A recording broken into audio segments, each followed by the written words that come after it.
Foxwoman. I saw her the first time just after dawn. The night had been dark and cloaked in a heavy rain, and so the dawn, it smelled fresh and alive, and the sun was just breaking open into the day, carrying a newness of life. And I remember as if something felt different, something both old and new was beckoning.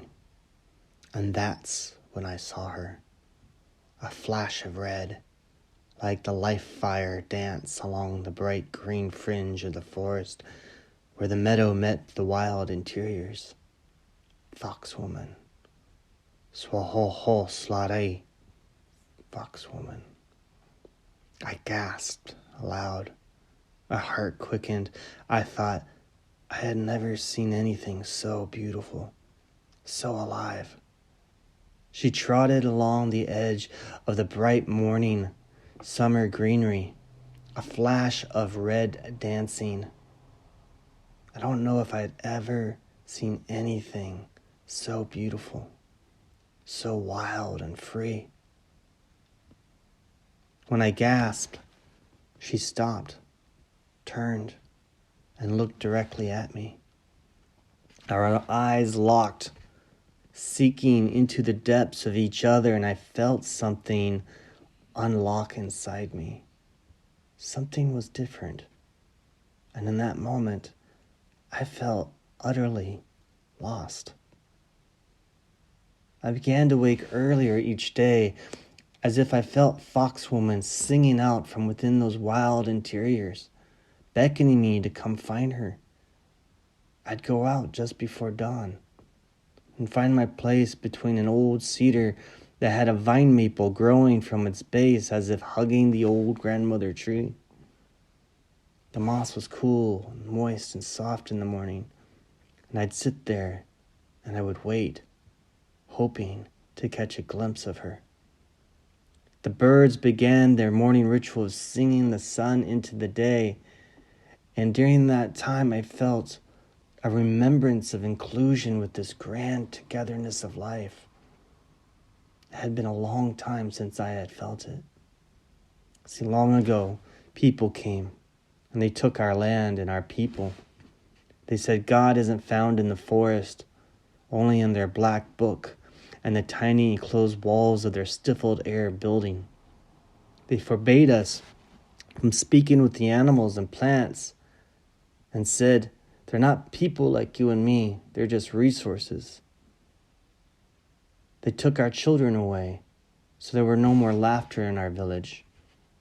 The children always reminded us of being wild and free and playful, but they took them away to boarding schools, cut their hair, forbade them to speak our language, which wasn't our language, but the language of the earth dreamt into us. It's the language of the land. Our words mimic the sounds of nature. They told the children our ways are barbaric, and so much was lost and no longer passed down through the 7 generations as it always had been. Eventually, I forgot my ways too. A piece of me got chiseled away day by day until I felt hollow. Now we're given TVs and phone screens to keep our senses locked up and disengaged. But on these mornings, I felt a quickening inside me. A remembering, and most days Foxwoman would come. Her vibrant red fur glowing from beneath the bright green sword ferns as she navigated just beneath their foliage. And out she pop and trot along the top of a fallen hemlock. She knew I was there, and it didn't seem to bother her.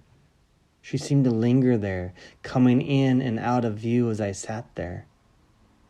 She'd come close to me at times, curious who I was, but then would dart away, looking back with her red tongue dangling from her mouth with her sharp teeth grin. I could smell her musky scent when she got close like that. Breathing in fox dust, breathing in the wild nature of Foxwoman, letting her spirit stir the spirit inside me. Some mornings I'd follow her for a while.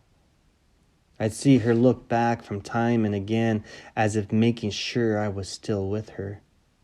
It was as if she knew what I hungered for, even though I didn't quite know myself. I began to remember some of the old stories that our people had told. That we were descended from fox, and other people were from bear and wolf. We had the ability to take off our skins and be humans, but also put them back on.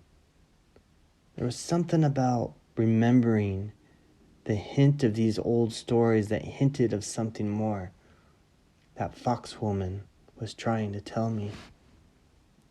One morning, I trailed Fox through a part of the forest I had never seen before, an older part that resonated with the old stories. She kept looking behind her to ensure I was following, and I sensed that she had a sense of urgency to show me something. At one point, she darted through an opening in a thick entanglement of vine maples and cedar.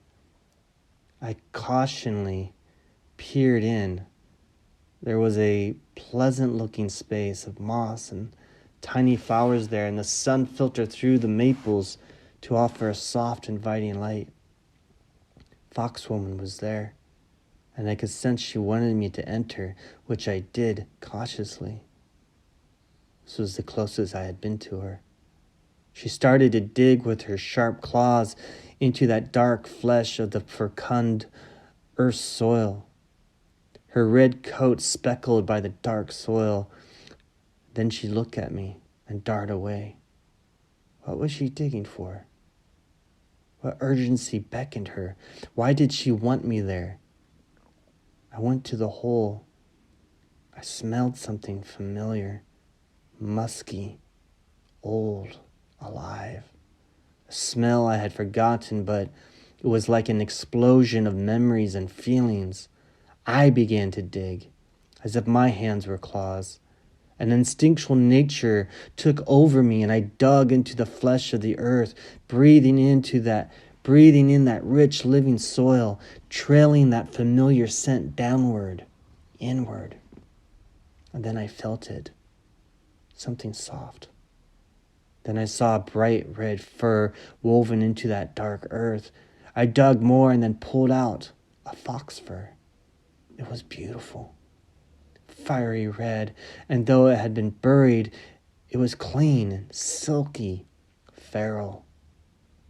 And then I knew the old stories were true. I stood and stripped my clothes off, stood naked in the cool forest air.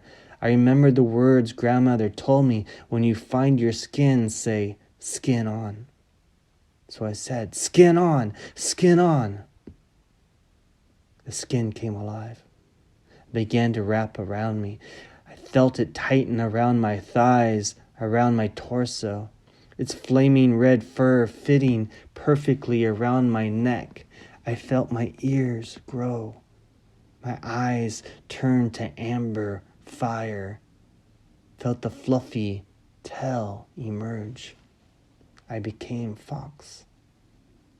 And as the skin wrapped around me, all the memories came streaming in, how we had hid our skins long ago because it was unsafe.